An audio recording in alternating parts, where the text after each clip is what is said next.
The Giant is one of the best classic zombie experiences in Black Ops 3, so let's show you how to play it. For those of you who don't know, The Giant is a remake of one of the original 4 zombie maps on World at War called Der Riese. It's a small map with a really simple layout. There's a right lane, a center lane, and a left lane. But all we're going to be worried about right now is getting us some points and trying to unlock the map. So I'm going to sit here until probably round 5 or 6, and then we could start opening up doors. Got an RK5 off the wall, which is great because on round 3, one burst of the RK5 plus a knife is a kill. With the help of a really well-placed double points, we have 8,000 points and we can start opening up the map. Now, I like to go on this right side. No particular reason, I just like going over here. Oh, and it sounds like it's a dog round. We have a perk location here. Now these perk locations are indeed random, so they will not be the same every time. Another perk location here, and then all we have to do is fall down here, and right around this corner is the power switch. Very, very nice. And dogs in Black Ops 3 are really easy.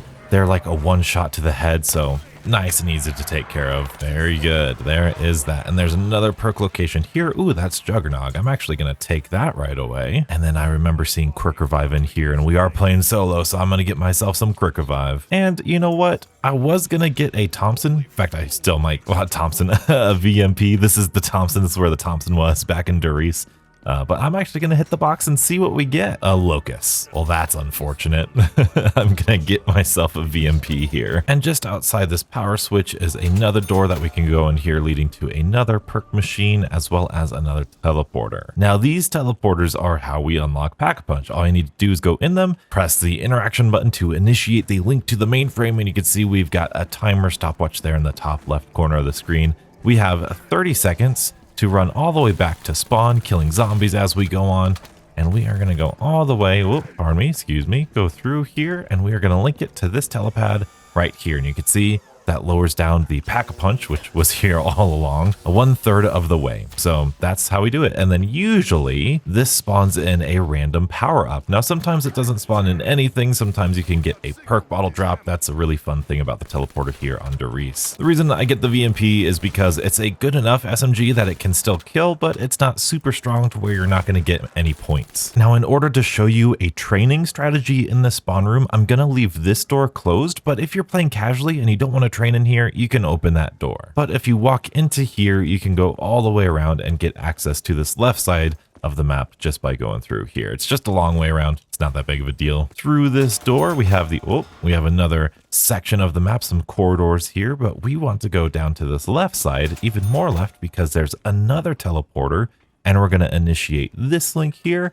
and then go running all the way back to the teleporter, or to the Pack-a-Punch, I should say. And the last teleporter is going to be up through this room all the way here to the right. So you can see it's a pretty small map, nothing too crazy about it. Initiate the mainframe, and that should be the Pack-a-Punch completely open. Very nice. And it's only round 6. Look at that. Now, once we have Pack-a-Punch open, I am going to save up points so we can actually Pack-a-Punch one of our weapons, because that's the first step in the most main quest Easter egg-y type thing here in the Giant. I'm actually out of ammo, so I'm going to go buy some ammo off the wall. There we go. Now that we've got enough points to Pack-a-Punch, we are going to go Pack-a-Punch this VMP. We're going to place this bad boy in, get it out, and now all you need to do is you need to head on over to this corner. You probably shouldn't do this at the start of a round, by the way, but you can come over here, and you're going to shoot that little control panel back there. I don't know if you can see that. Look at that little control panel.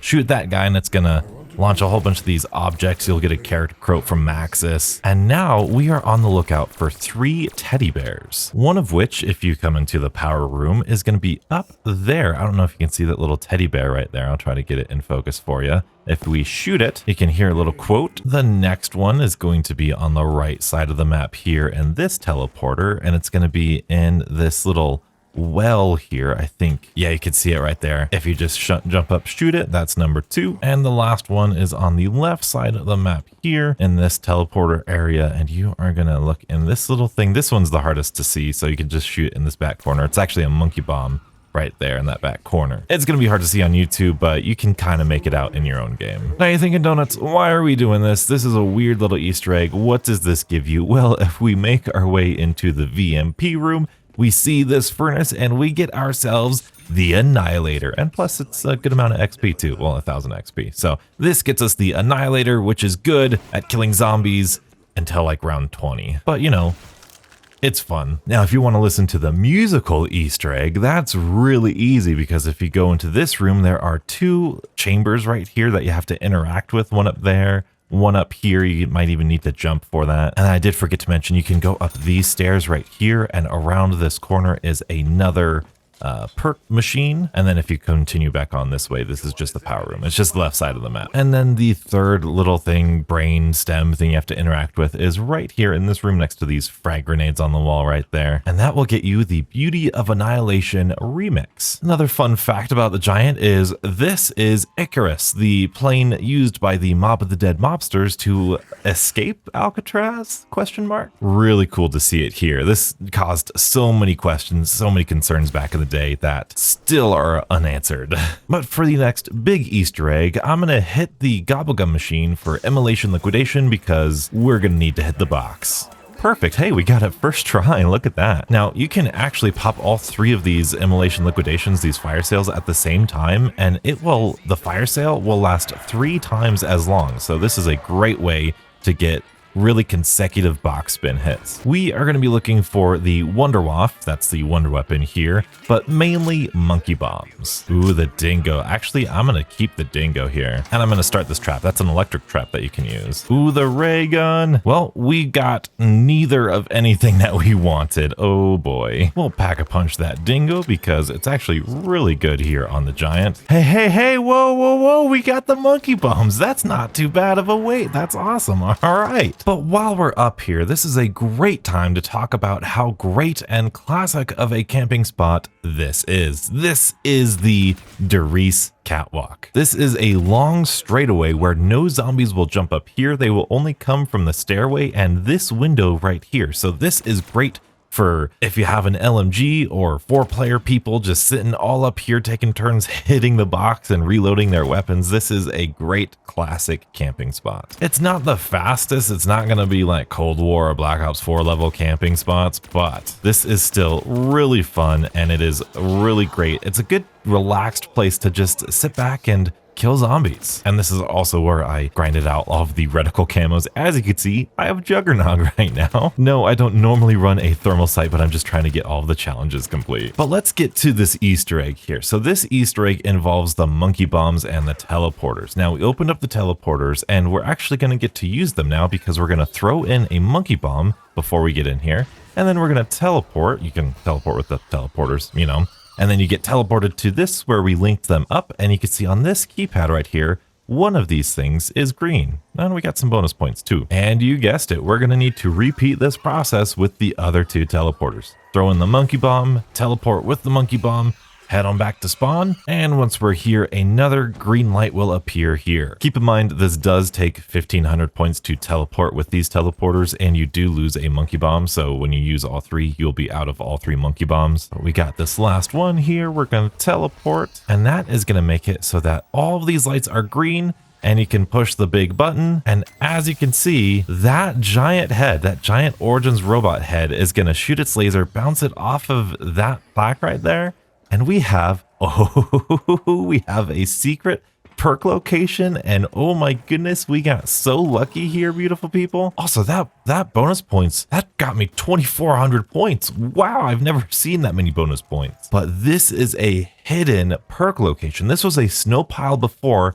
and that giant eye trap bounced off of here through this wall and melted the ice so that we could buy Stamina Up. The only perks that could be here are Stamina Up or Deadshot. And if you've played Black Ops 3, you know the frequency of which you get Deadshot is pretty darn high. So this is very lucky to get Stamina Up. All right, I just pulled a Man of War from the box, and I think I'm gonna go with this for the game. The Man of War is one of the only box assault rifles. Most other ones are like on the wall here, so this obviously has a really powerful headshot multiplier. And we got Blast Furnace on this guy, which is really good, and I'll throw something on this dingo as well. Dead Wire. How perfect. So the first training spot I want to show you is right next to this power switch right here. Clearly training is easier with stamina, but this really isn't all that bad, and the giant has a lot of really good training spots like this. I go counterclockwise here, always trying to face the direction where I'm going, trying to shoot this gap right here. Once we got all of these up, blast furnace is fantastic for taking out that whole horde. There we go, or at least most of it. As you're looking this way, they'll come from either end here. Just use some juking moves right there. They'll come from this window, that door, and that door. This is a little bit easier to dodge on this side than it is over here. Once you get comfortable enough, you can start using dead wire all the time and just have a constant flow of zombies. This circle is big enough so that every time you pass this little area, you can activate your dead wire. The cooldown is super fast. Just like that, these guys are almost done and we can activate it again. And just like that, I believe that is almost round. Very good. I'm actually going to get this unquenchable because I do want speed cola. Cold War has made me love speed cola for some reason. As I've been saying, if you're really serious about learning how to train properly, the giant has a lot of spots for you. Training in this teleporter area can get very tricky. They're coming from this door right here and this doorway right here, not so much over here, but as you can see, you gotta really pay attention. Now, sometimes, I don't know if we'll get a good example, but right here, if you don't feel comfortable, you can just cut back right there. I know that goes against every fiber of your being when you're first training zombies, but that is a very effective tactic to use and to get yourself out of bad situations. And as you can see, we got the whole horde here now. We can just boop, get all these guys dead. The danger of killing your whole horde at the same time is the fact that you're going to get a lot more zombies spawning in at the same exact time. So having dead wire on a weapon might be beneficial, just killing off a few zombies at a time. That way you're not having to dodge all of these enemies at the same time. In fact, you could argue that this could be a really good, what we'll call banana loop here, stealing from the Smith trays. This banana loop could be right here. You might not even want to go complete the full circle. You could just do this the whole way around. Get your dead wire in here. You do want to be careful in these really tight close quarters with your dead wire, because even if it doesn't stun all of the zombies, it might block them from getting around, so it might ruin your train a little bit. This is also the reason why I don't particularly like Widow's Wine, because if they're stuck there, it could block zombies from pathing towards you, and it could just create some really weird barriers that wind up making you go down. The next strategy is training here in the spawn room. This is actually, I believe, the high round strategy here. This one is a very long loop. You've got one zombie entrance that drops down right here, but really ultimately you're just going all the way back and forth right here.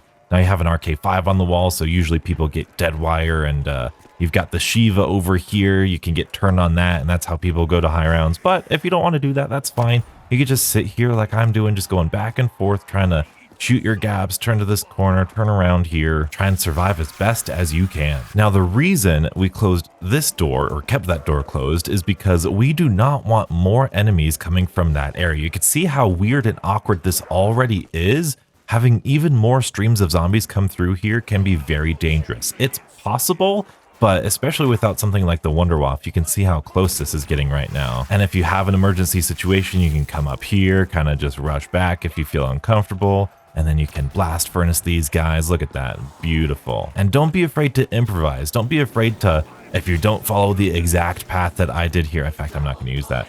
If you don't follow the exact path I'm doing here, that's okay. Whatever you need to do to survive. Sometimes when I was training, when I was learning how to do zombies, I said, nope, if it's not exactly the path that I saw in the video, I'm not going to do it. But no, improvise, survive, do what you need to do. And now we have probably the most difficult train. This is the, well, they say the Thompson room, the VMP room here. This is a very tight, but one of my favorite training spots here. I really do need the Wonderwaff. I really wish I got the Wonderwaff. I spun the box a lot of times, beautiful people. But this training spot is really tight, really close quartered, but you can see where zombies are coming from, pretty easily. And if you time yourself, this really forces you to slow down. You're gonna want to run around really quickly, but don't do that. Slow down. Watch ahead of you. Watch where they're coming from and shoot your gaps and pay attention to where the zombies are getting bunched up. And you can use that trap to just close that door and make it a little bit safer. Sometimes they'll run through like that, but they will die eventually. Just be careful. And then, like I said, if you're not happy with that, just take your time, improvise a little bit, go around this room, run through here. You can see just a little improvisation. We're okay. We survived. And of course, Black Ops 3 weapons are not as strong as Cold War weapons or Black Ops 4 weapons even, because there's no health cap. But don't be afraid to just straight up shoot zombies that are in your way. We are still killing with this dingo here. So if I want that guy out of my way, boom, I killed him. Don't be too focused on training that you forget, hey, I can actually just kill zombies that are in my way. And as strange as it is, as the rounds progress, as the zombies become more uniform in their speed, right now we've got some walkers, we've got some sprinters, we've got some joggers. Once everybody starts sprinting at their maximum speed and spawning at their maximum speed, it's a lot easier to handle. It's a lot easier to see, okay, there's my gap, I'm gonna shoot it. Okay, I'm gonna slow down for this, go through here, slow down for this guy, go through here. Looks like I'm clear here. I'm gonna slow down, kind of bunch up these guys. I'm gonna sit here and boop, pop them with the blast furnace. Oop, there's a zombie. I'm gonna bring him over to the left and dodge to the right. Oh, sorry, reverse that. Kill dogs whenever they spawn in. They can really annoy you and just distract you here. I'm going to bring the zombies to the right. I'll go through them perfectly like that. Kind of group them up again. We'll see if my blast furnace is ready, which it is. Oh, that guy's in my way. I'm going to slow down. Look at that. That was beautiful. Well done, Donuts. You're training like a zombie pro. That trap's ready again, so I can do this going, kind of make it a little safer here, even though I think this is the end of the round here. Look at that. We got a max ammo, and yet another round is done. Nope, we got some more. Okay, well, it does feel like the end of the round, though. There we go. Now, it's been a long time, beautiful people, but I distinctly remember camping right here on co-op multiplayer when I was first learning zombies. I remember camping down here. We actually got a frag grenade on the wall right here, but this is just a dead end. This actually, here, I'll show you. This is where the teleporter is right here. And for some reason, there's just this really long hallway that just goes nowhere. You can jump up. This is where the perk machine is in that building right there. All right, it seems as though the zombies cannot drop down from up here. They obviously can't crawl through here. They are only coming at us from this and this little wall right here. So once again, if you've got a co-op team going, this could be a great spot for one of your players. I almost forgot. If you get a monkey bomb and you head to this furnace and you throw it in here, you can hear Samantha's laugh and you can hear the monkey scream in pain. Isn't that great? Without a doubt, the Giant is one of the most straightforward casual zombie maps that we have in zombies. But once you've conquered the Giant, perhaps you want to test your skills and try Shadows of Evil. If that feels like a daunting task, check out this video. I walk you through every single thing about Shadows of Evil and make it as easy as possible. Check out that video and stay beautiful.